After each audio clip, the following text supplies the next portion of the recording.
प्रभु यीशु ख्रीस्त में मेरे प्यारे भाइयों और बहनों, हर दिन का वचन हमें पिता परमेश्वर के साथ एक खास जुड़ाव महसूस कराता है, क्योंकि यह एक जीवंत वचन है जो हमें परिपोषित करता है, हमें अंदर से मजबूत बनाता है। उसी की कड़ी में आज का वचन जो हम अध्ययन करेंगे वह हमारे जीने का नजरिया पूरी तरीके से बदलने जा रहा है। कई बार कुछ वचन हम ऐसे अध्ययन करते हैं जो कि आम हो सकते हैं, कई बार हम पढ़े हो चुके होते हैं, लेकिन जब हम उसका एक विश्लेषण करते हैं, एक गहन अध्ययन करते हैं, तो उसका मर्म हमें समझ में आता है। ऐसा ही एक वचन जो आज हम अध्ययन करेंगे, जो कि लिया गया है लूका के सुसमाचार से, अध्याय 6 पद संख्या 31, और वह इस प्रकार है। और जैसा तुम चाहते हो कि लोग तुम्हारे साथ करें, तुम भी उनके साथ वैसा ही करो। हो सकता है ये आयत हमने कई बार पढ़ा हो। और जैसा तुम चाहते हो कि लोग तुम्हारे साथ करें, तुम भी उनके साथ वैसा ही करो। जब ये आयत हम पढ़ते हैं तो एक असाधारण सी नैतिक शिक्षा हमें सामने दिखती है।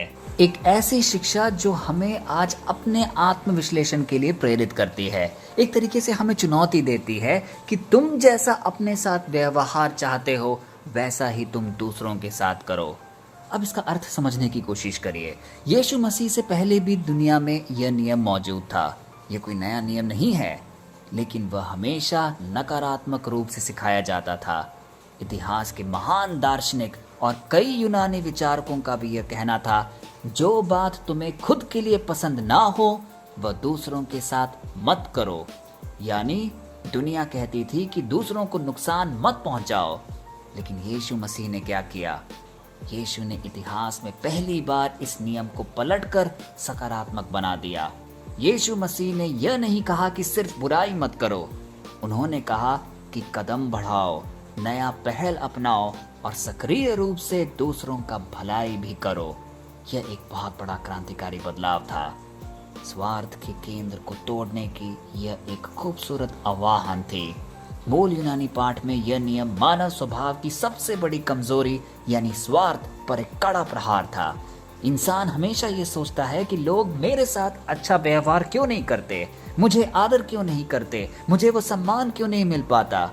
लेकिन यीशु मसीह ने इस आत्मिक नियम के द्वारा हमारे सोचने के केंद्र को ही बदल दिया।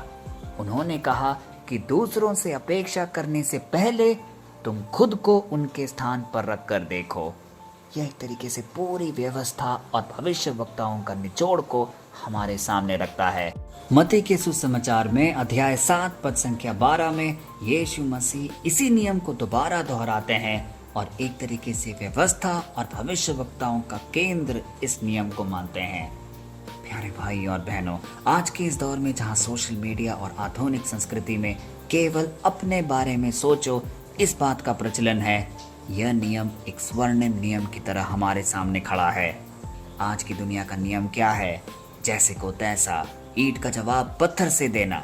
अगर कोई हमसे कड़वाहट से बात करे तो हमें भी उसे कड़वाहट से बात करना है। लेकिन यीशु मसीह आज इस नियम को पूरी तरीके से बदलकर हमारे व्यवहार का आकलन करने की चुनौती हम सबको देते हैं। वह हमें समझा रहे हैं कि हमें इस बात पर निर्भर नहीं होना चाहिए कि सामने वाला आपके साथ क्या व्यवहार कर रहा है। आपका व्यवहार सिर्फ आपसे जुड़ा हुआ है और इस बात पर निर्भर होना चाहिए कि आप अपने लिए कैसी इच्छा रखते हैं। यदि आप चाहते हैं कि आपका जीवन साथी आपका सम्मान करे, तो सबसे पहले आप उनका सम्मान करना शुरू कीजिए। यदि आप चाहते हैं कि आपके दफ्तर में लोग आपके काम की सराहना करें, आपकी इज्जत करें, तो सबसे पहले आप दूसरों के काम की सराहना शुरू कीजिए। यह एक आत्मिक बीज है, जो आप बोएंगे वही बहुतायत से आप खुद लुनेंगे। इसलिए मेरे प्यारे भाई और बहनों, बिना शर्त का प्रेम हमें यह वचन सिखा रहा है। यह नियम हमसे मांग करता है कि हम दूसरों के दर्द को महसूस करें। जब आप किसी गरीब, किसी लाचार या अपने से कमजोर व्यक्ति को देखें, तो एक पल के लिए यह सोचें कि यदि आप उस स्थान पर होते तो आप दूसरों से किस प्रकार व्यवहार करते, आप किस तरीके का प्रेम और सहानुभूति जाहिर करते। यदि हम अपने जीवन को इस प्रकार जिएंगे तो निश्चय ही हमारे अंदर बड़ा बदलाव आएगा। तो आइए आज के इस वचन को अपने हृदय में संजोकर एक शक्तिशाली प्रार्थना हम अपने पिता परमेश्वर से कहें। हे सर्वशक्तिमान, दयालु और पवित्र प्रभु यीशु मसीह, आज हम तेरे इस अनमोल और स्वर्णिम वचन के सामने अपने मनों को दीन करके आते हैं। हे प्रभु, हमें क्षमा कर कि कई बार हम केवल अपने स्वार्थ में हमने जीवन जिया, दूसरों से तो सम्मान और प्रेम की अपेक्षा की, लेकिन खुद दूसरों को वो प्रेम और आदर नहीं दे पाए। आज हमारी सोच को पूरी तरीके से बदल दे। हमारे हृदयों में से कड़वाहट, ईर्ष्या और बदले की भावना को यीशु मसीह के लहू से धोकर पूरी तरह शुद्ध कर दे। हमें वो बड़ा और मसीही दिल दे कि हम दूसरों की गलतियों को माफ कर सकें और पहल करें कि उनके जीवनों में भलाई और शांति को बो सके। हे पिता, आज हम तेरे सामने हर एक व्यक्ति को जो इस प्रार्थना सभा में उपस्थित है तेरे पावन चरणों में प्रस्तुत करते हैं। उनके आत्मिक, मानसिक और शारीरिक कमी को अपनी महिमा के धन के अनुसार बहुतायत से पूरा कर। यीशु के पवित्र और सबसे सामर्थी नाम पे ये सारे निवेदन हम मांगते हैं, आमीन।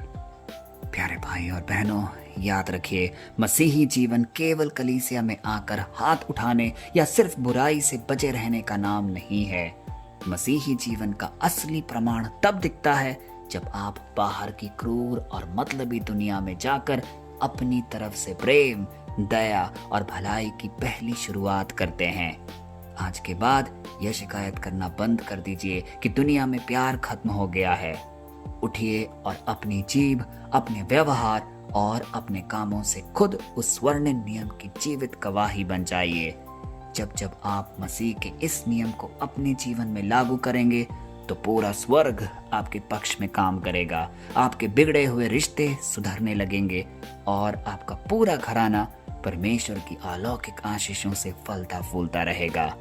प्रभु यीशु मसीह का अटूट अनुग्रह, उसका असीम प्रेम और उसकी स्वर्गीय शांति आपके जीवनों में सदा बनी रहे। जय मसीह की। कल फिर हम मिलते हैं, तब तक के लिए पिता परमेश्वर की असीम दया, कृपा और क्षमा में आपको, आपके परिवारजन को, आपके हर एक निवेदन को हम प्रस्तुत करते हैं, पिता, पुत्र और पवित्र आत्मा के नाम पर, आमीन।